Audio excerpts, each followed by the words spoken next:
us about your party approach to helping those with disability, including learning disability and divergence in the area. So, who would like to kick off? This is always a bit of a nightmare.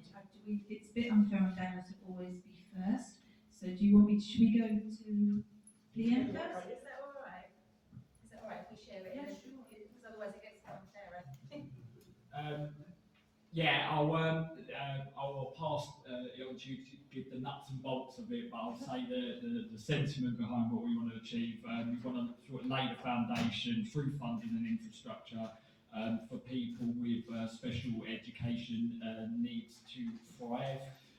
One of our things, part of our remit, is we want to introduce free care along the lines of the Scottish Government. We also want to professionalise and incentivise care work as a viable career path so that we can increase the care workforce.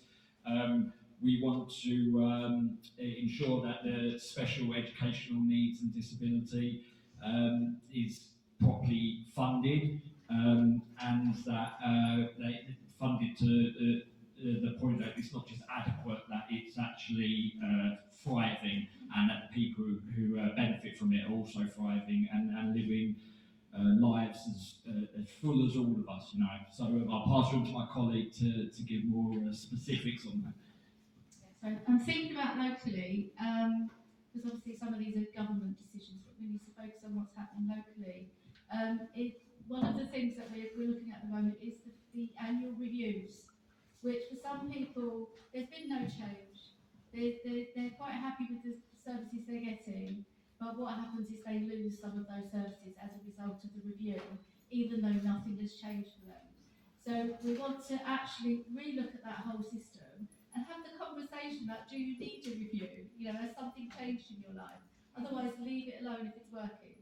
So what the reviews are becoming is actually cutting your services, and that's something we really need to look at. The other thing is obviously recognising the value of unpaid carers, the people who care about you, care for you, and making sure that they get the support, because in some cases they can get an assessment through the Care Act, but there's no budget to provide anything that care assessment might identify. So there's two things that locally we want to really work on, because we think they'll have an impact on people's lives. Do you mind handing to? I'll pass over to Tony because he'll have more of a view on this. But we are looking at ways we can improve the system. We've currently got a school which I believe they've now started building over in Rayleigh on the Royal border there, which is going to be a big bonus for everybody that requires those particular needs. And so I'll pass over to Tony. Thank you, Mike. Yes, Woolsey Park is where the first special school in Rochford is going to be built and will be open. It'll be open sometime next year, let me say, when 150 places for primary children with special educational needs, and then the secondary provision will be Chet, which is over the border in Woodham. I think there is more and more emphasis on children, and I don't know again focusing on children with neurodiverse with special educational needs, where appropriate, accessing their education through mainstream provision to be in their communities, where appropriate.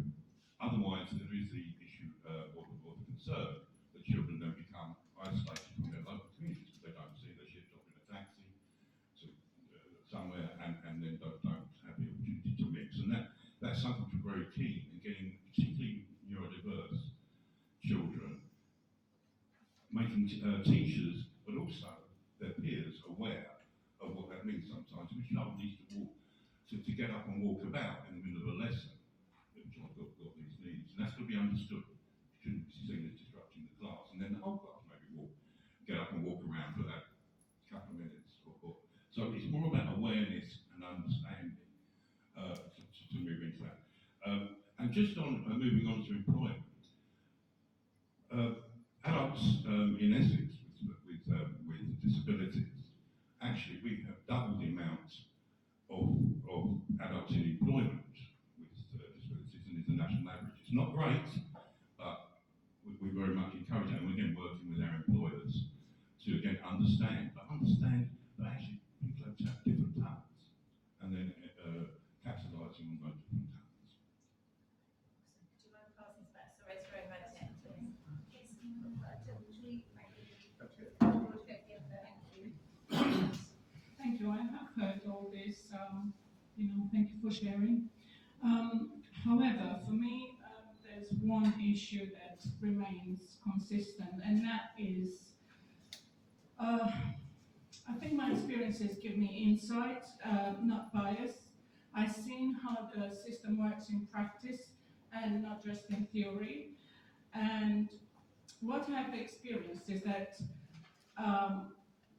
families are facing so many difficulties in practice.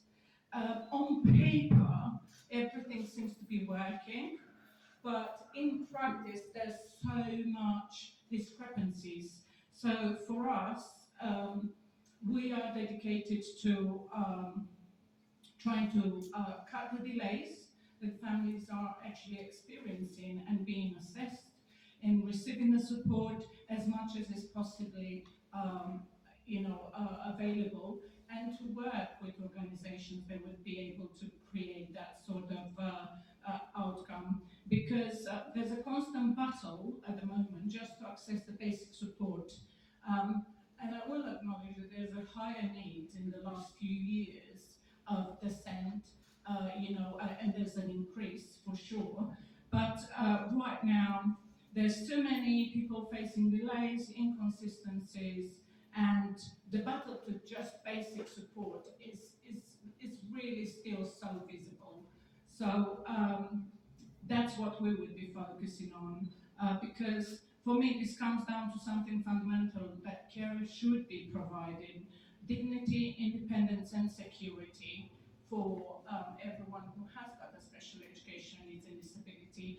And another huge aspect is that of trying to bring services to be uniform across councils, because at the moment and I've experienced this myself as a person with a disability, there's a huge difference between people who are accessing services in a Southend area as opposed to the Rochford area.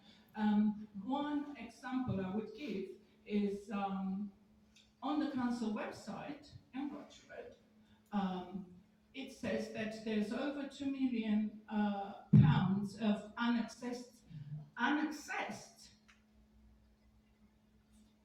funding by people. No, you're great, but your 2 minutes are up. When in fact the systems are created in such a way that people with disabilities are not able to access it because of the forms they are creating.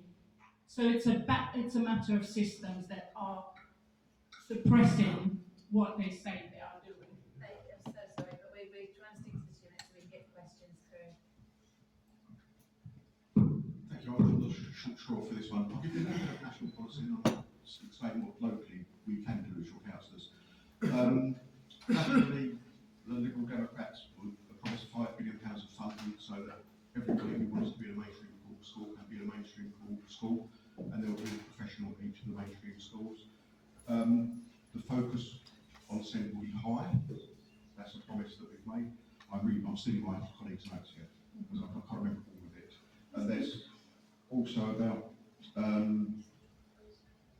trying to make sure that there is a higher carers allowance, and also obviously the Lib Dems have been leading on the problems with carers allowance as well, where it's been taken away from people claiming it when they might have gone a penny over their allowed working money, what they're allowed to earn.